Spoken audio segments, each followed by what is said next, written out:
আজকে এই ভিডিওতে আপনাদের সাথে একটি গল্প শেয়ার করব। গল্প বলা ভুল, এটি একটি সত্যি ভৌতিক ঘটনা। ভয়েসে আমি আপনাদের সাথে দেবস্মিতা। চলুন না রাতটা আরো ভয়াবহ বানানো যাক। আমরা সবাই স্কুলে বসে আছি, ফ্রি পিরিয়ড চলছে আমাদের। আর আমরা সবাই জানি, কেউ বিশ্বাস করুক বা না করুক, গল্পের রাজা হলো ভূতের গল্প। আমার এক বন্ধু চেস খেলে, সেই সূত্রে ওকে বিভিন্ন জায়গায় যেতে হয়। ওকেই সবাই মিলে চেপে ধরলাম, বল না একটা গল্প প্লিজ। বলে রাখি, কিছু কারণবশত আমার বন্ধু তার নাম প্রকাশে অনিচ্ছুক। সর্ববিধারে সুবিচারতে তার নাম অনুভব দিলাম। হ্যাঁ, তো মেন গল্পে ফিরে আসা যাক। ওকে আমরা চেপে ধরতে ও বলল, আচ্ছা আচ্ছা শোন শোন শোন, গল্প না সত্যি সেটা বলতে পারবো না, আমার সাথে যেটা ঘটেছে সেটাই বলছি। আর গল্পটা কিছুটা এইরকম। আমরা একটা হোটেল বুক করি, পরের দিন চেস টুর্নামেন্ট। ভীষণ টায়ার্ড থাকার কারণে তাড়াতাড়ি খাওয়া দাওয়া করে ঘুমিয়ে পড়েছি।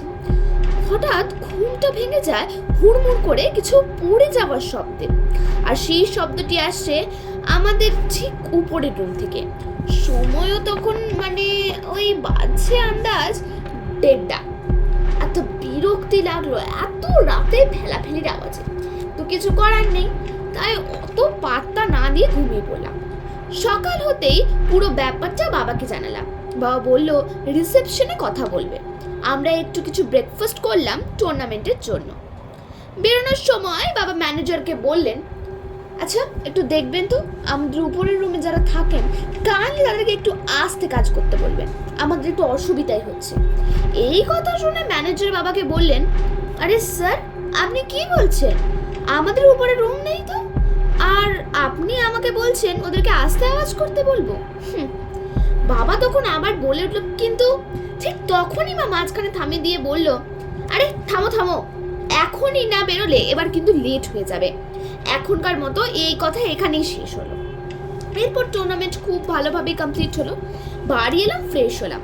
আমাদের সাথে আমার একটা ফ্রেন্ড ও তার ফ্যামিলিকে নিয়ে গিয়েছিলাম। তাই ফ্রেশ হওয়ার পর ওকে বললাম, চতো একটু লুকোচুরি খেলি, ডিনার করতেও দেরি আছে এখন।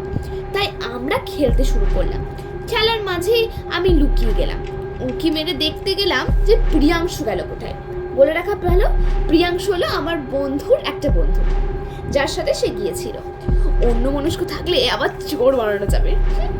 এইসব ভাবতে ভাবতেই বেরিয়েছি, তখন দেখছি আরে আমার সামনে তো প্রিয়াংশু, কিন্তু ওই দিকে কোথায় যাচ্ছে?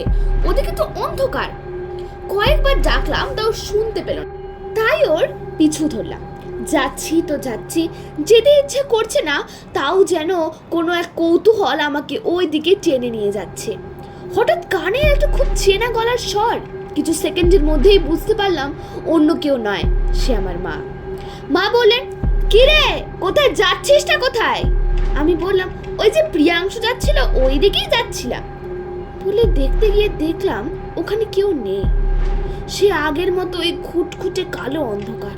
মা বললেন, ইয়ার কি হচ্ছে? হ্যাঁ, প্রিয়াংশু তো এইখানে, ও তো আমার সাথে আমাদের রুমে ছিল, তোকেই খুঁজছিল। আমি বললাম, না নেই, বাইরেটা দেখ। তখন বেরিয়ে তোকে দেখতে পেলো। কখন থেকে ডাকছে তোকে, কন্টাক্ট গেছে নাকি? ওর চেঁচানোতেই তো আমি বেরিয়ে দেখছি তুই হাঁটতে হাঁটতে ওই দিকে যাচ্ছিস। কিছুক্ষণ মায়ের এরকমই বকাবকি চললো, কিন্তু বিশ্বাস কর আমি স্পষ্ট প্রিয়াংশুকেই রেখেছি। নাহলে কেন যায় বলতো? এখনো ভাবে জানিস, প্রিয়া